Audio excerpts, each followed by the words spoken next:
नमस्कार, मैं कुमार रविंद्र। दोस्तों, जून की गर्मी परवान पर है और इसके साथ ही बिहार में होने वाले चुनाव भी है, लेकिन चुनाव में अभी देर है, बावजूद चुनावी गतिविधियां जारी हो चुकी है। वहीं दूसरी तरफ भोजपुर में बड़े पैमाने पर महायज्ञ का भी आयोजन जारी है। हमारी समझ से भोजपुर का ऐसा कोई पंचायत नहीं है जिस पंचायत में यज्ञ का आयोजन नहीं किया जा रहा है। कहीं पर रुद्र महायज्ञ, कहीं विष्णु महायज्ञ, कहीं लक्ष्मी नारायण महायज्ञ, कहीं विश्वकर्मा महायज्ञ। ये महायज्ञों का सिलसिला शुरू है और नेताओं का आना भी शुरू है और गर्मी भी चरम पर है। ये तीनों का जो समन्वय देखा जाता है तो विचित्र लगता है कि कहीं ना कहीं कुछ बात तो ज़रूर है। आज इन्हीं सब मुद्दों पर हम चर्चा के लिए बैठे हैं।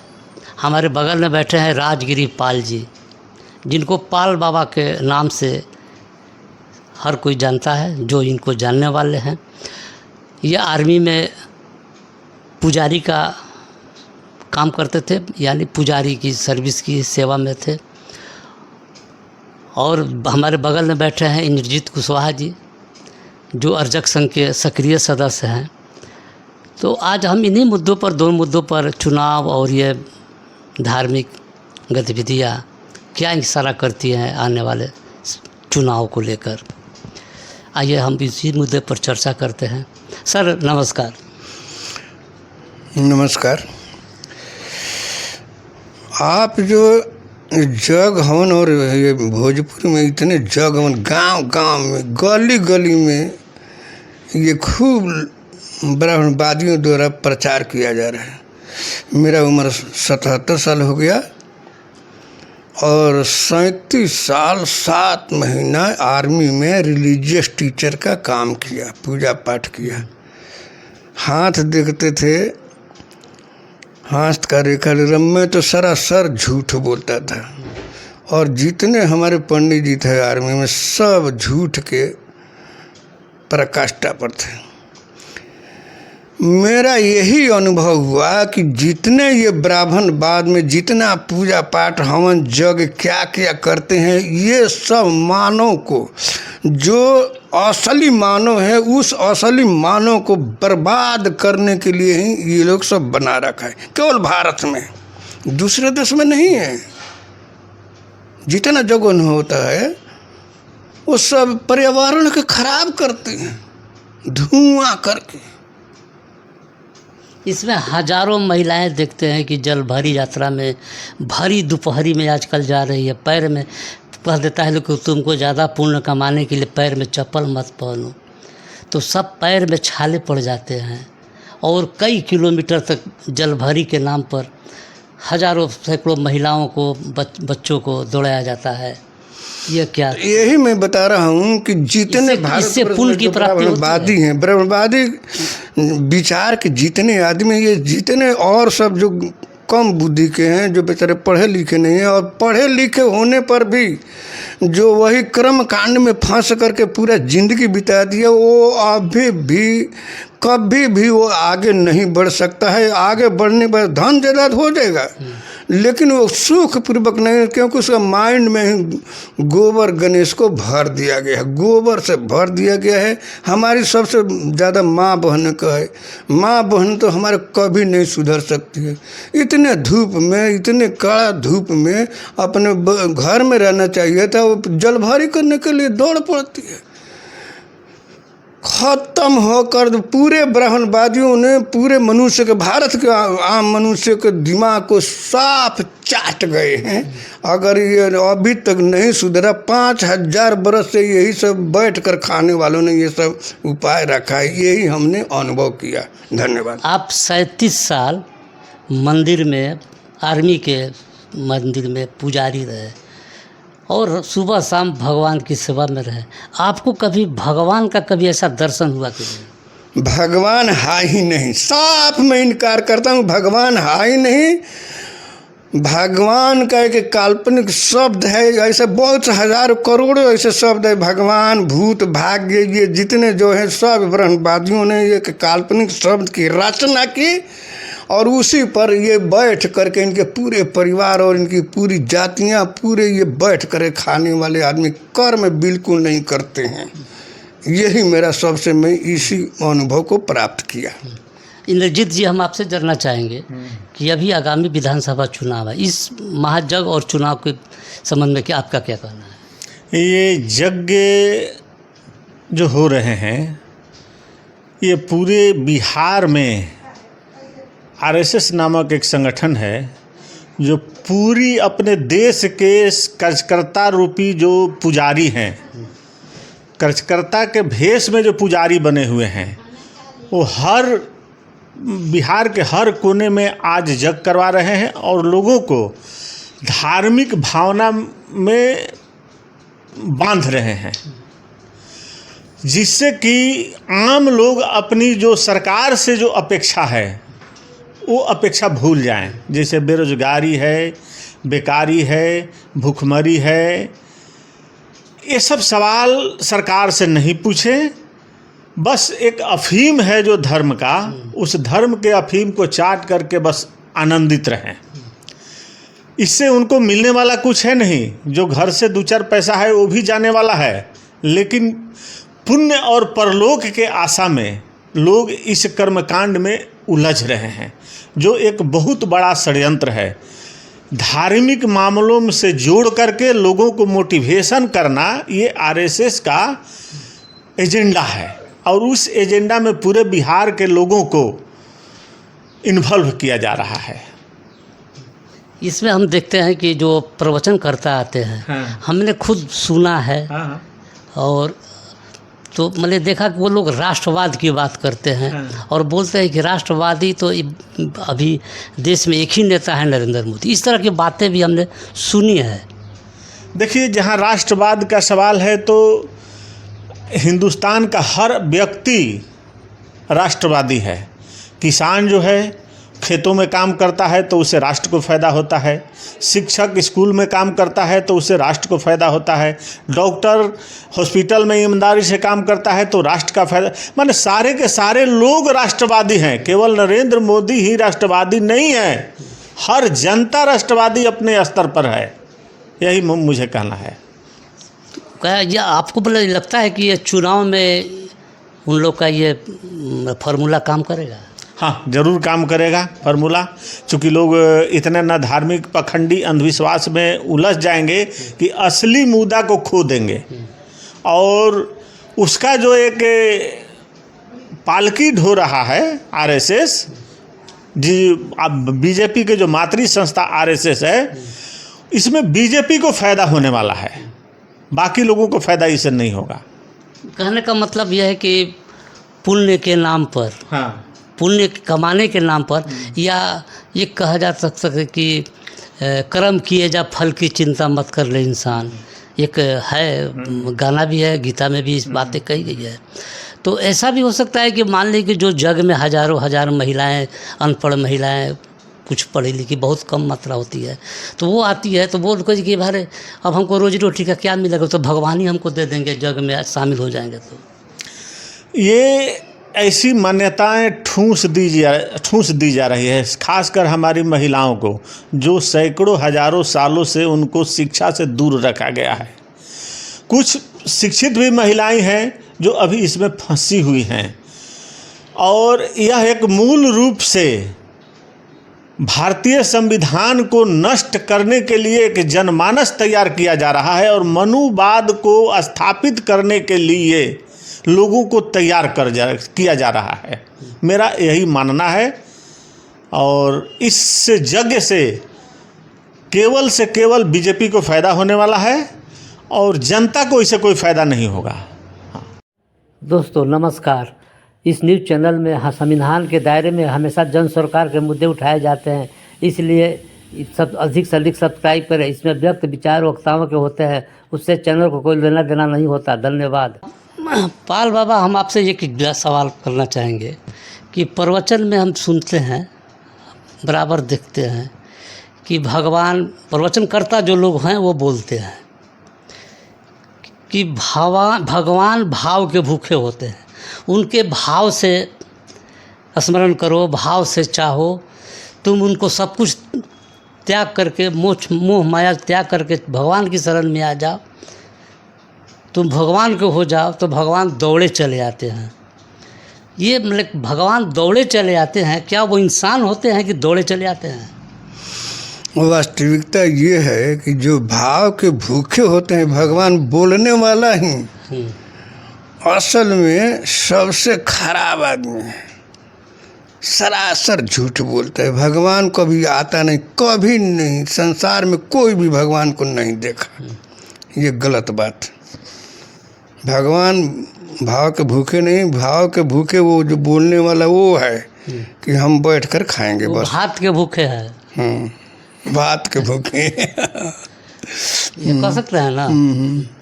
अच्छा, हम ये जानना चाह रहे हैं, आप तो पुजारी रहे हैं, थोड़ा सा हम एक दो मंत्र के बारे में जानना चाहेंगे कि जैसे अभी गृह प्रवेश का एक प्रवचन चला है, हम लोग भी बचपन से देखते हैं, इतने उम्र हो गई, बहुत सारे प्रवचन थी गृह प्रवेश होते रहे हैं, लेकिन एक नया पर चला है कि हर गृह प्रवेश के पहले अखंड कीर्तन, 24 घंटे का अखंड कीर्तन का जाप शुरू कर दिया जा रहा है। और रात भर अगर मान लीजिए कि आपके घर में पूजा पाठ, आपके घर में बच्चा हुआ, आपके घर में किसी की नौकरी लगी, तो आप अखंड कीर्तन करा रहे हैं, ठीक है, आप कराइए, हमको उससे आपत्ति नहीं है, आपकी भाव है, आपका कराइए।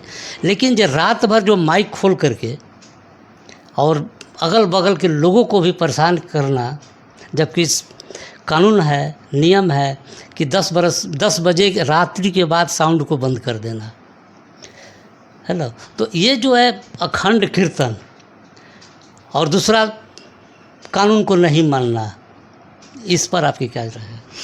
ये सदियों से जो ब्राह्मणवादी हैं, जो बैठ करके खाया है, वही सब ये पाखंड रच रहा है। और अब पाखंड जो है प्रकाष्ठा पर पहुंच गया है, अब इसका अंत होने वाला है। इसीलिए ऐसा ये झूठ मूठ की बातें करते हैं और सबको तंग करने के फेर में है, ताकि ये लोग उसी में उलझ कर मर जाए, ऐसा इनका प्रायोगिक जांच कर रहे हैं। रात्रि में जैसे आप लोग अनुचित जी आप भी देखे होंगे कि रात्रि में अखंड कीर्तन होता है, तो दिन में होता है तो थोड़ा सा चल बन जाता है, लेकिन रात्रि में 10 बजे के बाद नियम है कि साउंड को बंद कर देना। आपको बजाना है तो अपने घर में बजाइए, तो फिर भी देखते आप खुद महसूस किए होंगे कि अखंड कीर्तन होता है तो रातों में माइक चलते रहता है। देखिए, जो लोग भी अखंड कीर्तन करवाते हैं उनको सामाजिक ज्ञान का अभाव है, कानून का जानकारी तो है लेकिन वो मानते नहीं हैं। और कानून भी जो है धर्म के आड़ में वो भी कोई अपनी कार्रवाई नहीं कर पाती है, जबकि नियम है कि जो 10 रात बज गया तब किसी भी ध्वनि विस्तारक यंत्र का इस्तेमाल करना वर्जित है। लेकिन ऐसा हो नहीं रहा है, क्योंकि लोगों को डर है प्रशासन को कि अगर हम वहाँ रोकते हैं तो यहाँ धार्मिक विवाद शुरू हो जाएगा, और सरकार उसी के समर्थन में खड़ी हो जाती है। इसलिए प्रशासन भी कुछ नहीं कर पाता है, और आम आदमी का जो अपनी जो ज्ञान है वो माने ख़त्म हो गया है। हाँ, कि लोग कैसे शांति से रहें इससे मतलब नहीं है, हम कितना भी हल्ला करें, लोगों को क्या परेशानी हो रहा है इससे उसको मतलब नहीं, वो अपना धुन में करते जा रहा है लोग। और इस पर प्रशासन का नहीं बोलना यह एक बहुत बड़ा चूक है। आसपास के लोग भी जाकर नहीं बोलते कि भाई आप अगर करते हैं अखंड कीर्तन तो कीजिए, हमको कोई दिक्कत नहीं है, आपके घर में खुशी है, होगी, नौकरी लगी होगी, बच्चे होंगे, लेकिन आप रात्रि में तो कम से कम 10 बजे के बाद तो लोगों को सोने दीजिए। देखिए, किसी को हिम्मत नहीं पड़ता है कहने के लिए, क्योंकि धर्म विरोधी लोग घोषित कर देगा। इसी के चलते सब लोग कष्ट सहते हुए किसी तरह से अपना रात गुजार लेते हैं, लेकिन कहने कोई जाता नहीं है। और प्रशासन मेन वर्क है काम प्रशासन का, लेकिन प्रशासन अपनी कान में तेल डाल करके धर्म के डर से सो जाती है।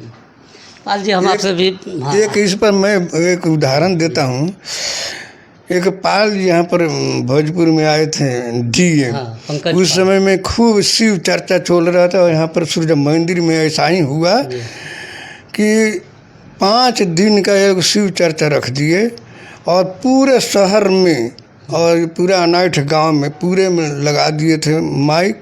और यहाँ के पढ़ने लिखने वाले बच्चे हमारे पास आए कि पाल भाई तो बहुत गजब हो गया, हम लोग को पढ़ने के टाइम पर भी शिव चर्चा शुरू हो जाता है और जाकर जाकर महादेव जगाओ महादेव का, बस को इतना ही गीत गाते हैं और ढोल दुनिया भर के बजा देते हैं, हम लोग को पढ़ाना मुश्किल हो गया, इसको बंद करवाइए। हम बोले डीएम के पास जाइए।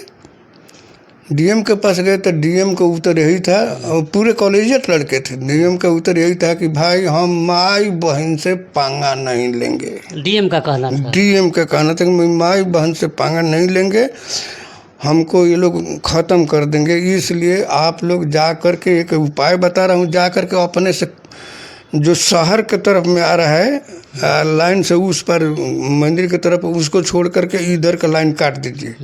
तो इन लोगों ने बोला साहब कि हम लोग लाइन काट रहे हैं तो उसमें गुंडे होते हैं, वो हम लोगों को पिटाई कर देंगे। बोला कोई भी गुंडा नहीं पिटाई करेंगे, हम इसके लिए जिम्मेवार होंगे आप लोग। लेकिन हमारे जितने पढ़ने वाले बच्चे इस काम को नहीं किए, उसको मैं भी एक अंधविश्वास का बात बता करके कैंसिल करवाया था। तो मेरे सामने ये गुजरा था, कोई भी डीएम हो चाहे कोई भी बड़ा अफसर हो, कोई भी मंत्री हो, कोई भी ये नहीं लेता है। कारण ये है कि ब्राह्मणवाद से सब डरते हैं कि हम दूसरे का क्यों ये करें। बस हमारा चैनल आर्थिक संकट से गुजर है। अगर आपको हमारी वीडियो अच्छी लगती है तो स्क्रीन पर दिए QR कोड को स्कैन करें और हमें कुछ धनराशि का सहयोग करें। धन्यवाद। अच्छा, आप तो पुजारी रहते, आप तो बहुत सारा कुछ जानते होंगे। आप थोड़ा सा 2 सवाल और करेंगे आपसे कि एक ही साथ कर देते हैं कि जो नई गाड़ी खरीदी जाती है उसमें कौन सा मंत्र पढ़ा जाता है? अरे मंत्र कुछ नहीं होता है, वही सब में बोलते हैं कि हम तत्सत श्रीमद् भागवतो महापुरुष विष्णु राज्ञा पर्वतमान से 2 ब्राह्मण 2 पड़े, इसमें वो भी गौतम बुद्ध भी आते हैं। ये सब ढोंग रचा रखें, पूरे गलत मंत्र होता ही नहीं है। मंत्र एक मंत्रणा शब्द से निकला है, मंत्रणा शब्द का ही विशेषित रूप है मंत्र। मंत्रणा मतलब विचार विमर्श, और उसको हमारे दिमाग में ये कौंधता है कि मंत्र कैसे बोल करके फूंक मार देने से सब काम हो जाता है। यही हमारी सबसे धारणा जो है गलत हो गया है। नहीं, हम लोग देखते हैं कि कोई गाड़ी खरीदा, कुछ भी खरीदा तो चलो पंडित जी मतलब पहले पूजा करवा दो। तो ये अंधविश्वास गृह प्रवेश में भी, गृह प्रवेश में कौन सा मंत्र होता है? वो गृह प्रवेश हो, कोई भी पूजा पाठ अंधविश्वास में डूब करके मरने का एक बहुत बड़ा उपाय है। बस अंधविश्वास, अंधविश्वास पर ही ये सब आधारित और कुछ है ही नहीं। इंद्रजीत जी, इस पर आपका क्या कहना है? देखिए, इस पर हमको बहुत विशेष नहीं करना है। लोग धार्मिक भावना में उलझे हुए हैं और घर की शांति कैसे हो इस पर विचार करना चाहिए। पूजा करने से, घर में प्रवेश कर जाने से शांति नहीं होती है। घर के परिवार और पड़ोसियों से कैसा संबंध रखें, शांति इससे होती है, पूजा पाठ से नहीं होती है। बस मैं यही कहना है मुझे। जो बाइक या कोई गाड़ी खरीदने पर, देखिए, बाइक और गाड़ी में अक्सर दुर्घटनाओं का होना होता है, तो लोग ऐसी मानते हैं कि अगर भगवान के हम पूजा कर लेंगे तो दुर्घटना नहीं हो, लेकिन ये बात गलत है। अगर दुर्घटना से बचना है तो आपको ट्रैफिक नियम का पालन करना होगा, सही से गाड़ी चलाने का जो दिशा निर्देश है उसको पालन करना होगा, तो आप 99% दुर्घटना से बच सकते हैं। अन्यथा पूजा पाठ करते रहिए और नियम कानून से गाड़ी नहीं चलाइए, उसका जो लाइन है, अनुभव है, वो नहीं प्राप्त कीजिए, गाड़ी चलाइएगा तो आपका एक्सीडेंट होगा ही होगा। मतलब कहने का मतलब है कि पूजा पाठ ये सब अंधविश्वास है। असली पूजा है, आपको ज्ञान होना चाहिए कि हम कैसे ट्रैफिक नियम का पालन करें, गाड़ी किस स्पीड में चलाएं। असली असली असली यही है, यातायात नियमों का। हाँ, यातायात नियमों का पालन करें। हाँ दोस्तों, आपको इन 2 महानुभावों के विचार कैसे लगे?